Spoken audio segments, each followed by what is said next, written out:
زه خو د تقبیر خلکو څومره شکریا ادا کوم نو کومه ده. ټول نه مهم خبر دا ده شاید بھائی چې ډېر په 15 ورځو کې یو ټرک من خرڅ کو او ډېر په کم قیمت چې په څو ما راوړي وو ما باغ قیمت باندې خرڅ کړي دي.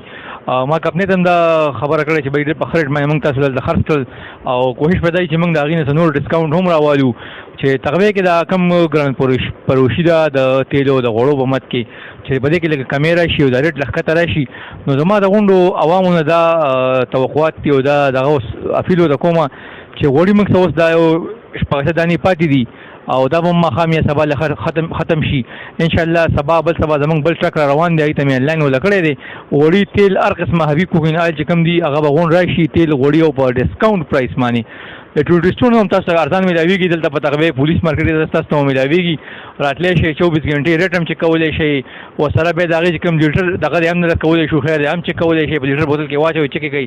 ورسره چې کوم ویټ دی وزن دی هغه موږ څخه غټ دی چې تل راسره په هغې باندې چک کوئ که بارې څه کې چک کوئ نو چک کولی شئ هر څه او د غوړو کوالټي هم چک کولی شئ. نو غونډو عوامو ته دا اپیل دی چې بھائی تاسو موږ څنګه تعاون وکړو موږ سره داسې نور هم موږ سره تعاون وکړئ. یو بل ټرک موږ تاسو لپاره راغوښتی دی انشاءالله ټول سټور ته مو دی دلته راځئ د هغې ټول سټور نه تاسو ته ارزان غوړي او تیل هر قسمه کوکنګ آیل تاسو ملاویږي هر یو ګیس کې به ملاویږي په 16 kg کې به ملاویږي په 100 لیټر کې تاسو ته ملاویږي په 8 واړه وړې ګوتې چې کومې دي 1 kg والا او یو لیټر والا ګوتې چې کوم دي هغه ملاویږي تاسو ته ګي او غوړي او تیل هر څه به ملاویږي. مهرباني ده شاد بھائی.